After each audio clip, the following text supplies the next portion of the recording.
बहुत समय पहले की बात है। एक नगर में साबुन का एक व्यापारी रहता था, जिसका एक बेटा भी था। वह व्यापारी दिन रात मेहनत करता ताकि वह अपने परिवार को चला सके, अपने परिवार का पालन पोषण कर सके। लेकिन उधर दूसरी तरफ उस व्यापारी का पुत्र उसके काम में तनिक भी उसका हाथ नहीं बंटाता था, बल्कि वह तो अपने मित्रों के साथ मिलकर हमेशा मौज मस्ती किया करता, गप्पे लड़ा था और इसी में वह अपना सारा समय यूं ही व्यर्थ कर देता। एक दिन अचानक उस व्यापारी की मृत्यु हो गई और अब से सारी जिम्मेदारियां व्यापारी के पुत्र अर्थात मोहन पर आ पड़ी। मोहन अभी नौजवान था और अब तक उसने अपनी जिम्मेदारियों को नहीं पहचाना था। एक दिन शाम के वक्त वह उस साबुन की दुकान पर बैठा हुआ था और मन ही मन यह सोच रहा था, मैंने अपने जीवन में बहुत सी गलतियां की, मैंने अपने जीवन में बहुत से मौके गवा दिए और अब तो लगता है कि जीवन भर मैं केवल इसी दुकान पर बैठा रह जाऊंगा और मैं इससे आगे कुछ भी नहीं कर पाऊंगा। मोहन यह सोच ही रहा था कि तभी उसकी आंखों में आंसू आ गए। मोहन जोर जोर से रोने लगा। तभी अचानक उसने देखा कि उसकी दुकान पर एक गुरु खड़े हुए हैं और जब उन गुरु ने मोहन को रोते हुए देखा तो वह मोहन से कहते हैं, क्या हुआ बेटा, आखिर तुम इस तरह से क्यों रो रहे हो? तुम्हारे जीवन का हर एक पल तुम्हारे लिए कीमती तोहफा है, उसे इस तरह से यूं ही व्यर्थ मत करो, अपने आंसू पूछो। उन गुरु की बात सुनकर मोहन शांत हो गया और अपने आंसू पोंछकर वह गुरुवर से कहता है, रहने दीजिए गुरुवर, यह सब खाली कहने की बातें हैं। आज मैं जहां हूं वहां से मेरा जीवन मुझे बहुत कठिन लग रहा है। आज से ठीक 1 वर्ष पहले मेरे पिताजी गुजर गए और उनके गुजरते ही इस दुकान पर लेनदारों की लाइन लग गई और उन्होंने इस दुकान का सारा सामान उठा लिया। इस दुकान पर कुछ भी नहीं बचा, जिससे मेरे पास और कोई रास्ता भी नहीं बचा था।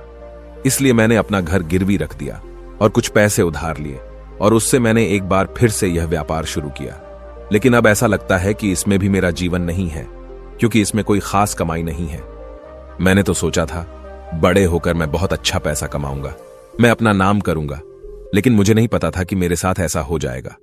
आगे मोहन उन गुरुवर से कहता है, सच बताऊं तो मैं बचपन से ही बहुत तेज था। हर बात में मैं हमेशा आगे रहता था, बातें करने में मैं चतुर था, क्लास में सबसे आगे रहता था। चाहे बातें किसी भी प्रकार की हों, चाहे वह राजनीति की हो या फिर खेल कूद की, मुझे बातों में कोई भी नहीं हरा पाता था। मैं बातों में सबका गुरु था और मुझे अच्छी तरह से याद है, मेरे पिताजी भी हमेशा मुझसे केवल एक ही बात कहते थे, बेटा तुम बहुत चतुर हो, लेकिन अपनी इस चतुराई का इस्तेमाल अपनी पढ़ाई पर करो, अपनी बुद्धि पढ़ाई में लगाओ, जिससे आगे चलकर तुम्हें इस दुनिया को देखने का मौका मिलेगा, अन्यथा तुम्हें भी दुकान पर ही बैठना पड़ जाएगा। लेकिन तब मैंने उनकी एक नहीं सुनी और आज मुझे अपने पिताजी की हर बात याद आती है। मैं तो कोई और ही व्यवसाय करना चाहता था और उसके बारे में मैंने पहले से ही सारी तैयारियां भी कर ली थी। कितना कुछ था करने को, लेकिन मैं कुछ नहीं कर पाया। बस मित्रों के साथ घूमता रहता, उनके साथ समय बिताता रहता और गपशप करता। लेकिन अब मुझे यह प्रतीत होता है कि मैंने अपना सारा समय यूं ही व्यर्थ कर दिया। यहां तक कि मेरे सभी मित्र भी मेरे किसी काम के नहीं हैं। जब भी मैं उन्हें कोई समस्या बताता हूं तो वह उसका समाधान तक मुझे नहीं दे पाते। इसीलिए मुझे अब मेरी मित्रता भी बहुत सी लगने लगी है।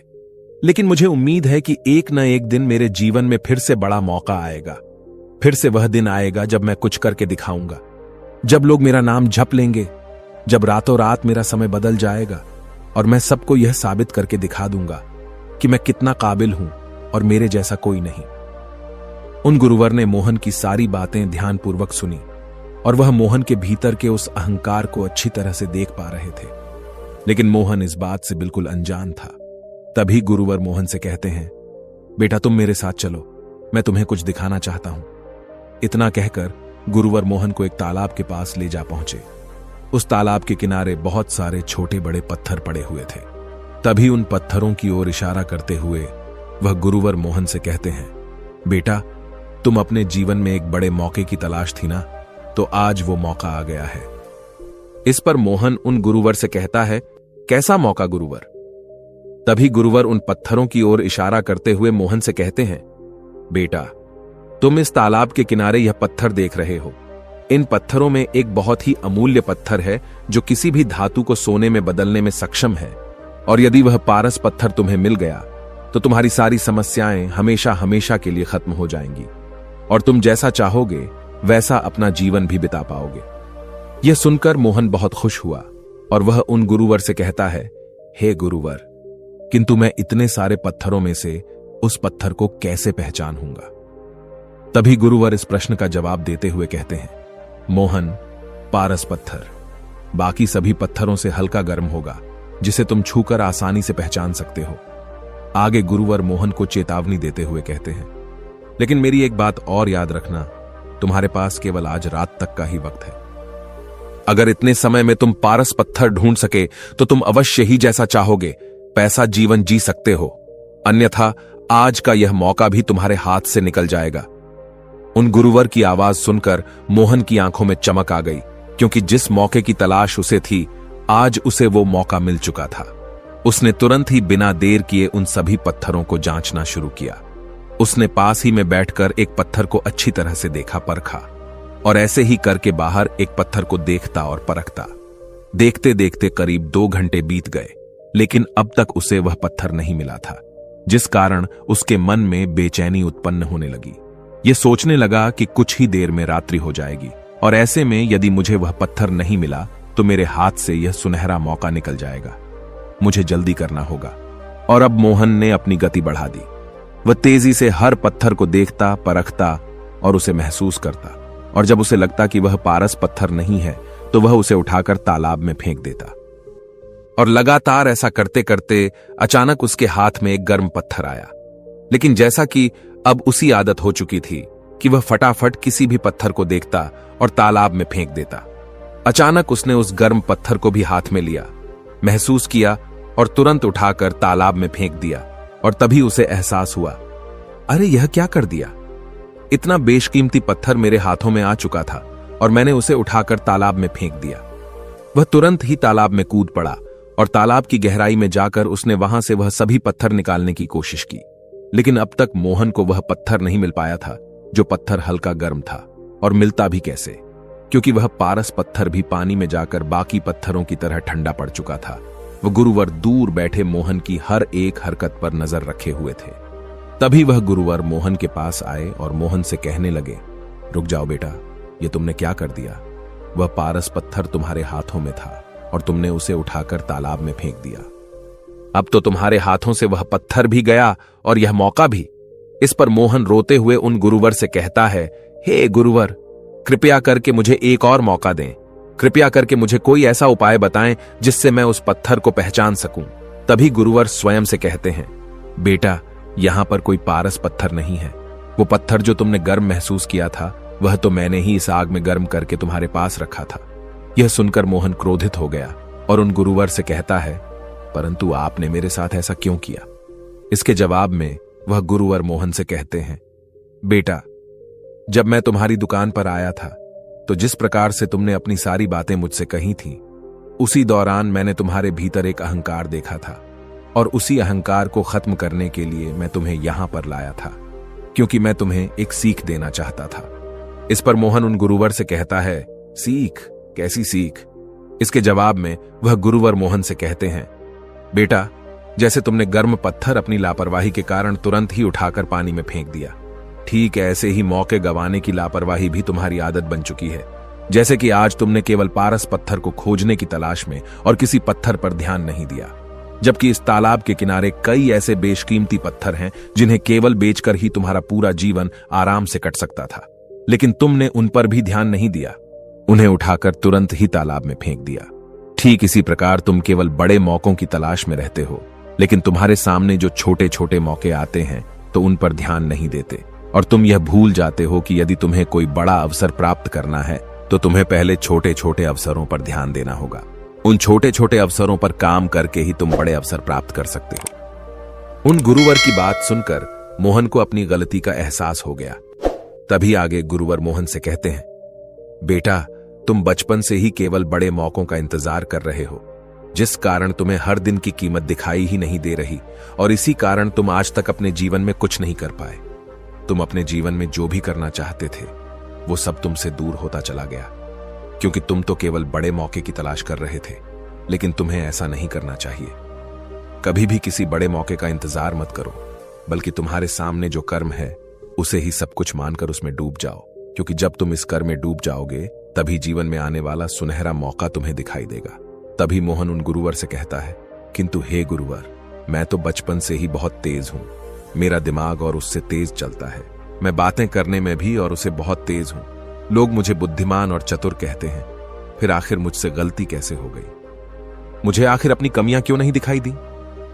तभी गुरुवर मोहन से प्रश्न करते हुए कहते हैं, बेटा, क्या तुमने बचपन से होशियार और चतुर बनने के लिए कभी कोई प्रयास किया है या कोई अभ्यास किया है, या ऐसा कोई भी काम जिसे तुम्हारी चतुराई या फिर होशियारी बढ़ सके? मोहन से पहली बार उन गुरुवर ने प्रश्न किया था और मोहन चुपचाप उनके प्रश्नों का जवाब ढूंढ रहा था। कुछ देर शांत रहने के बाद वह गुरुवर से कहता है, हे गुरुवर, मैंने तो कभी भी ऐसा कोई प्रयास नहीं किया। तभी गुरुवर मोहन से कहते हैं, बिल्कुल सही, मेरी इस बात को अच्छी तरह से समझने का प्रयास करो। जब भी कोई इंसानी शरीर धारण करके इस दुनिया में जन्म लेता है तो परमात्मा हर किसी को कुछ न कुछ काबिलियत अवश्य देते हैं, जिसका उपयोग करके वह अपने जीवन में अपना पेट पाल सके, अपने परिवार का पालन पोषण कर सकें और दूसरों के काम आ सकें। इसलिए जो उपहार तुम्हें मिला है उसके लिए तुम्हें कृतज्ञ होना चाहिए और अपनी बुद्धिमानी और चतुराई का अच्छी तरह से उपयोग करना चाहिए। लेकिन याद रहे कि अहंकार को अपने ऊपर हावी मत होने देना, और इसके लिए तुम्हें अपने भीतर विनम्रता उत्पन्न करनी होगी।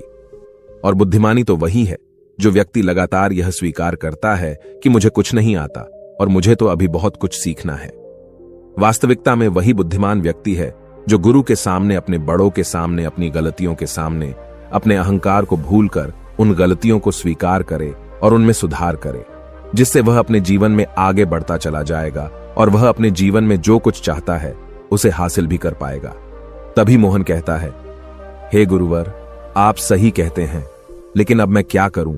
मुझे कुछ समझ नहीं आ रहा। मैं तो अपने साबुन के व्यापार में पूरी तरह से फंस चुका हूं। अब मैं यहां से कैसे निकलूं? इसके जवाब में गुरुवर मोहन से कहते हैं, बेटा, तुम्हें कहीं भी जाने की आवश्यकता नहीं है। तुम जो काम कर रहे हो बस उसमें डूब जाओ, अर्थात तुम अभी अभी दुकान पर वापस जाओ और अपने काम को अच्छी तरह से संभालने का प्रयास करो। जब तुम इस काम में अच्छी तरह से डूब जाओगे तो तुम्हें बड़े बड़े मौके भी दिखने लगेंगे। इतना कहकर गुरुवर अपने मार्ग पर चल पड़े और मोहन वापस अपनी दुकान पर लौट आया। अगले दिन से मोहन ने एक नई शुरुआत की। अगले दिन सबसे पहले उसने उन चीजों की एक सूची तैयार की कि उसे अब क्या क्या करना है। तो उसे पता चला कि अब तक बहुत सारे काम रुके हुए हैं जिन्हें उन्हें सबसे पहले पूरा करना है। देखते ही देखते अगले 1 महीने की मोहन ने पूरी सूची तैयार कर ली और वह सारे काम निपटाने लगा। और अगले 3 दिनों में उसने नए नए ग्राहकों और नए नए व्यापारियों से बात की ताकि वह अपने इस व्यापार को और भी उन्नति तक ले जा सके। और फिर जो भी छोटे मोटे काम बचे हुए थे उसने उन कामों को पूरा करना शुरू किया और केवल कुछ ही दिनों के भीतर ही उसने वह सारे काम भी पूरे कर लिए। और अपने खाली समय में जब वह उन व्यापारियों से बात करता तब उसे इस बात का एहसास होता, साबुनों को बेचने से ज्यादा अधिक मुनाफा उन्हें बनाने में है। अब मोहन इसी पर काम करने लगा। मोहन इस बात को अच्छी तरह से जानता था कि साबुन को बनाना इतना आसान नहीं है, लेकिन फिर भी उसने हार नहीं मानी। उसने अपने आसपास देखा तो उसे तरह तरह के साबुन दिखे और उसने सभी साबुन के तरल पदार्थों के बारे में और अधिक जानकारी हासिल करनी शुरू की। और फिर इन्हीं जानकारी की मदद से मोहन साबुन बनाना सीखने लगा। देखते ही देखते मोहन ने केवल कुछ ही महीनों में अपना एक कारखाना भी शुरू कर दिया और उस कारखाने में मोहन अपने तरह तरह के प्रयोग किया करता। वह साबुन के तरल पदार्थों के बारे में और अधिक जानने की कोशिश करता। लेकिन जब वो ऐसा कर रहा था तब उसके मित्र उसका मजाक उड़ा रहे थे, लेकिन मोहन को इस बात से तनिक भी फर्क नहीं पड़ रहा था। एक दिन की बात है, मोहन अपनी दुकान से अपने घर जा रहा था, तभी रास्ते में उसे एक बड़ा सा गड्ढा नजर आया और उस गड्ढे में खूब पानी भरा हुआ था और इसी पानी के कारण वहां पर खूब सारे मच्छर भी थे, जिस कारण मच्छरों के काटने से आसपास के लोग बीमार पड़ रहे थे। तभी मोहन को यह याद आया कि यदि पानी में वह थोड़ा सा साबुन डाल दे तो इससे पानी की सतह का तनाव कम हो जाएगा और मच्छरों के जो अंडे हैं वो पानी पर तय नहीं पाएंगे, जिससे मच्छरों की तादाद दिन ब दिन कम हो जाएगी। मोहन यह सोच रहा था कि तभी उसके दिमाग में एक और युक्ति आई। उसने सोचा, यदि मैं डिटर्जेंट और साबुन की छोटी छोटी गोलियां बना दूं और रुके हुए पानी में डाल दूं तो इससे मच्छरों के अंडे पानी पर तैर नहीं पाएंगे और कितने ही लोग बीमारी से बच भी जाएंगे।